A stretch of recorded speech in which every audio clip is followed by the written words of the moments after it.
Update. Am I the a-hole for misleading my cousin and destroying his marriage?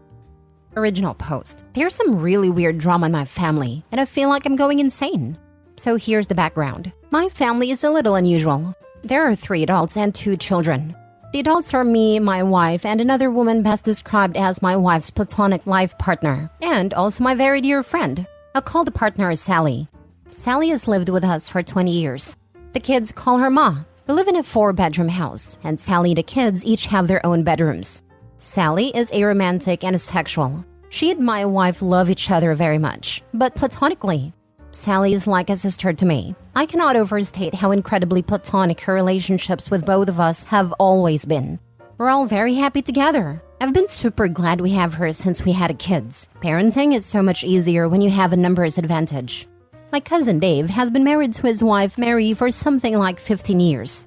They have 2 kids. Dave talked Mary into opening the relationship about a year ago, and now they're getting divorced because he's struggling to find anyone willing to date him. Well, Mary isn't, and he's incredibly mad about it and destroying their relationship. And by it's, I kind of mean he is. He's jealous and resentful, and making that her problem. And also now mine, because he says it's my fault. According to him, he thought it would totally work great because my family make polygamy and open relationships look easy. Which, what? Setting aside that Sally's relationships with both my wife and me are platonic, there's no open relationship in our household. Sally and I each get a weekly date night with my wife. I take the kids on her night, she takes them on mine. I did say parenting is easier with a numbers advantage. I think my wife and I have significantly more quality time together than we would if it was just the 2 of us. When the kids can't sleep, they go to Sally. So my wife and I are never disturbed after we go to bed. Sometimes Sally and I go to games together, and my wife takes the kids then, because she's not into sports ball. No one in our house is dating anyone from outside it. These are committed relationships that are, to all intents and purposes, exclusive. None of us has ever mentioned seeing anyone else. Even if we were, which again we're not, I don't see how that would make me responsible for him treating Mary terribly because he's jealous. Somehow, he was apparently convinced that he and his beer gut would get all the girls, but no man would be interested in a charming, kind woman who keeps herself in reasonable shape and bakes the best cupcakes you will ever taste. I'd have dismissed this out of hand, but my aunt, his mother, and like 6 other family members agreed that I'm the a-hole and have been insisting that I should apologize to my idiot cousin and help him talk Mary into closing the relationship and staying with him. I like Mary. We've been friends for 20 years and she's a good person. Also friends with my wife and Sally, and a wonderful aunt to my kids. Given a choice between her and Dave, I'd keep Mary in the family along with her kids. Someone in my family's insane here. Is it me or them? Who's the a-hole? Now for the top comments before reading the update. Not the a-hole, and your cousin Dave learned a hard lesson many men have learned. They grossly underestimated how attractive their partner will be and grossly overestimate how attractive they will be when they beg to open a marriage. I've read many stories on here that ends like Dave's. She goes along to keep the marriage lively and finds she's quite a prize for others, while bored boy gets left behind in the dust. Makes me laugh out loud every time. You had zero to do with Dave thinking he was going to get laid left and right and getting a rude surprise instead. He made that mess of a bed and he can lay in it. Everyone in the family pointing fingers at you is out of line. Tell them to STF you and back off, or they'll never see/hear from any of you again. Keep in touch with Mary though. She sounds lovely. None of these dudes seem to stop to consider that they're living proof of their wives' low standards and will not be difficult to replace. Tell the flying monkeys to go screw themselves with a cactus. Point out that they are morons. Block them, no contact. Move on. Maybe have a barbecue and invite Mary, not the a-hole. It would shock no one if Opie were to mention that Dave has always been the apple of his mother's eye. It would explain why Dave believes the sun shines out of his behind, and why he thought women would be lining up to ride him. It would also explain why it cannot be Dave who screwed up, and why there must be a scapegoat, Opie. I wonder if in addition, Dave's mom was also a golden child of Opie's parental black sheep? I'm the black sheep child of the black sheep, and my parents' golden child sibling and their children will often wonder, how come I have these things? Own a home, in a stable committed relationship with a loving partner, own my car, have fun outdoor toys and trips, when their kids don't. I think for a while, my parents' sibling even thought their kids deserved some of my parents' estate when they passed. Now for the update. TLDR. My cousin Dave persuaded his wife Mary to open their relationship. Now he's mad she's dating and he isn't. He was blaming me because he claims my extremely close relationship situation made open relationships look easy, just because there's a third adult in my family. A bunch of other people were hassling me to take the blame. So far, so stupid, right? Turns out that, unbeknownst to me, Dave's sister Tina reads the sub a lot. And she saw my post and immediately figured out that it was me, posting about her brother, and she won't tell me if she was one of the commenters or not. But for those of you who called that Dave was the golden child, Tina says you were right on the money. She called me this morning, and she seemed to find that really validating. And I have literally never heard her sound so happy. She's usually pretty depressed, so thanks. Everyone who decided to read into their family dynamics, you did her a solid. That was about 8 a.m. I had to get off the phone to head to work. And then at about 10, I got a text from my wife that just said, "Come home now." I got another one just as I was starting the car that said, "The kids are fine," which I really appreciate, because that at least let me change gears from panic to concern. At some point, we might discuss that. It would be good to include that in the first text. Anyway, not the point. I got home as fast as I safely could. I pulled up on the verge and tried to go in the front door, but the handle's broken. Mary's car was parked in the driveway. I had to go in through the garage. There inside was my wife, Mary, and Mary's eldest, Jack, male 12. Mary was banging around the kitchen and Jack was crying on my wife. As I understand it, what happened was, just before she called me, Tina texted her brother a link to the post and made some kind of comment about it. I don't know what exactly she said, but Dave went to a rage. Like the kind of thought he grew out of when we were teenagers, breaking stuff and screaming. I thought the last time he did it was the time he hit my little brother and I beat the crap out of him. I'm not saying it was right, but we were kids. I'm also not saying I'm sorry, to be honest. And then he hit Mary. She's got a bruise coming up on her face. I'm shaking writing this. I feel like it's my fault. I can't remember if we told her that he used to be like that. We honestly thought he'd grown out of it. Mary managed to get the kids in the car and drove straight to our place because she knew there'd be someone home. Sally's a stay-at-home mother, and my wife works from home some days, and there's just generally someone home. Dave followed and tried to force his way in. Apparently, my expensive security door was worth the money because he managed to damage the handle, but the door stayed closed. Seems he gave up and ran when my wife yelled that I was on my way home. Jack burst into tears while he and I were moving furniture, so we talked and hugged for a bit, and I was having a lie down in my bed because he was kind of wrung out. We're waiting for a locksmith as well to fix the door. After that, we're going to take him and Mary to the police station to make a report and give statements and whatever's involved in all that. Sally took our kids and Mary's youngest to my parents' place, in case Dave came back. They're too young for this, but Jack refused to leave his mother. We're going to meet up with them after the police station. Those of you said we should adopt Mary are getting their wish, at least for now. Jack's going to be sleeping in my youngest big boy bed. The kid let guests stay in his cot and sleep in Sally's room for a bit. And Mary's youngest and my eldest will be sharing a room because they're only a few months apart and they get on well.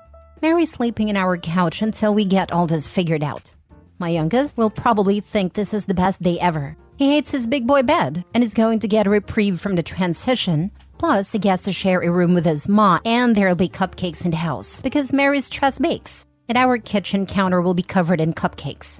I should add that according to Tina, Dave was telling his family that I talked him into the open marriage thing specifically because I wanted to sleep with Mary. Plus a bunch of other nonsense that I've honestly forgotten. It's been absolute crap of a day. It is only 2:30. I'm pretty sure I just acquired 12-year-old son 10 years early and seriously messed up, at least for a while. And I have to figure out how I'm going to fit Jack's needs into my life without neglecting my own kids. I can't even tell if I'm exaggerating. Jack's a wreck. And maybe those "please be my dad now" vibes are temporary, but maybe they're not. You know. Thanks everyone for all of your input. Don't be mad at Tina. I don't think there's any way she could have predicted Dave would lose his mind. I'm not saying it was right. Well, I sure as heck am. Sounds like he needs a repeat performance. Word. I think you need a bigger house so that Mary can stay and maybe bring home a Sally of her own. Heck, even a brick could have more feeling for her than her soon-to-be ex-husband. You aren't responsible. Dave was going to snap sooner or later. Your post moved the timeline up, and while Mary's bruised, she's alive. If something else had triggered him, it could have been worse. Next story. Am I the a-hole for saying I won't ask for help from my in-laws ever again? My husband, 30 male, and I, 27 female, have been married for a little over a year now, but have been together for over 3. He's an only child, which has brought up a couple of issues along the way, but nothing we haven't been able to resolve. When we got married, we moved out of state due to my husband being in grad school and a job offer I got. Unfortunately, life hit us with a curveball, and the office I was working at closed. My husband was close to being done with grad school, and we decided to move back home.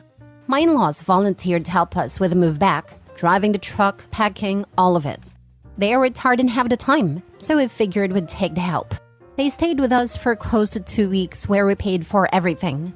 We made the move, and a week after we get settled in, I get a bill from my mother-in-law for all the expenses they incurred in for helping us move. I was very upset, but my husband wasn't even fazed. I asked him what the reasoning for the bill was, and he said they're retired and on a fixed income, so these expenses weren't in their budget. I agreed to pay them what they were asking for, but told my husband I'm never asking them for help ever again. I told him we didn't ask for them to come help, they just volunteered. Yet they're charging me for their gas, hotel for the drive back, and some meals? He says I'm overreacting. Am I the a-hole? Now for the comments. Not the a-hole. I wouldn't ever ask them for help again either. I hope that they at least helped enough that it wasn't a waste of your hard-earned money. If you have children or pets that they watch for you, will you get a care bill from them? Like, where does this end? They also should have said ahead of time what they expected their costs to be. Or, since it sounds like your husband expected this, he should have given you a heads up at least. Seriously, this is bizarre behavior. OP should definitely send them an itemized bill for 2 weeks of lodging and all expenses she incurred. Who cares that they're retired? She's unemployed, which seems to be a much worse situation. The balls in some people. Of course not the a-hole. Or if you go over for dinner at their house, will they give you bill at the end? Do you have to tip? Not the a-hole. Hire professionals if you're going to pay people. Not the a-hole. You were also in a situation where you needed to be mindful of your budget. If it had been discussed ahead of time, you could have simply said, thanks very much, but we can't afford to cover these expenses. We'll be taking care of moving on our own, or budgeted for their expenses. Even worse, that her other post from a few months ago is that her husband wouldn't get a job and wasn't interested in taking finances seriously. Not the a-hole OP, but you need to have a bigger conversation with your husband and his financial expectations. He should be responsible for paying his parents, not you.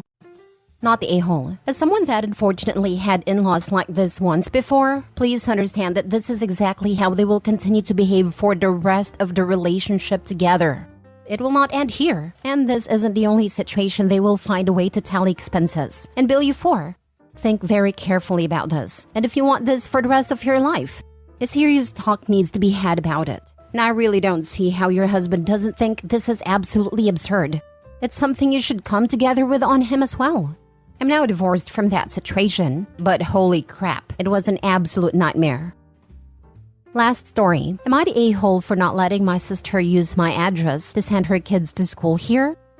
My sister Jane is a single mother to her autistic son James. James was having a hard time at his school. His school district is severely underfunded, and they just do not care. The schools where I live are pretty nice, and my neighbors, who have kids, said they have a lot of great programs for kids like him. Since I had extra room, I decided to offer to let Jane and James move in with me so he could go to school here. Since he started, he's been doing really great here. The teachers and aides are much more engaged than at his old school. They've really been helping him work through some of his behaviors as well. My other sister Leah is being weird about it though. Besides the better teacher and aides, the school James goes to has a lot of other activities, resources, and in general is just a lot nicer. Leah and her family lived in the same town that Jane and James used to live, so her kids go to the underfunded school. Now, she wants to send her kids to school here too. However, they're not taking any out-of-town students. So Leah wants to use my address so she can send her kids to school here. From what I have seen online, it looks like it can be considered fraud to do that. It's a fairly tight-knit community. People would definitely figure out what we were doing and that they don't actually live here, so I don't want to take the risk. Besides, Leah's kids aren't having trouble in school. Their school may not be the best, but they're doing okay. Still, Leah thinks it's unfair I won't help her kids get out of the crappy school by using my address, when I have let Jane and James move in just so we can go to school here. It's wonderful that you've opened your home to support your sister Jane and her son James in providing a better educational environment. Your decision to help them was a thoughtful and caring gesture, and it's making a positive impact on James' life. Regarding your sister Leah's situation, it's important to remember that each family's circumstances are unique. It's not unreasonable for you to prioritize your family's well-being and follow the rules of the school district. Jane and James were in a particularly challenging situation, and you made a choice that was important to their immediate needs. While Leah's desire to provide a better education for her kids is understandable, using your address in this manner may lead to legal or ethical concerns, as you've pointed out. You're well within your rights to make this decision, and it's essential for Leah to respect your choice, just as you've supported Jane and James in their time of need. Ultimately, you've shown kindness and support within your means, and it's okay to set boundaries to ensure the well-being of all involved. Not a-hole. There are ways to enrich children's educational development that don't involve fraud. Your sister needs to look into that. I think it's great of you to provide your nephew with special needs resources he really needed. Not a-hole. If Leah got busted, her kids would be out, and the school district would definitely check on Jane and her son. It is considered fraud, and you and Leah would be liable. My town is vicious going after families that use fake methods to get their children enrolled. I would not let her use my address. Where I live, families who lie about their address are fined equivalent to tuition. Sucks that not everywhere has solid schools, but committing fraud isn't the way to fix this issue.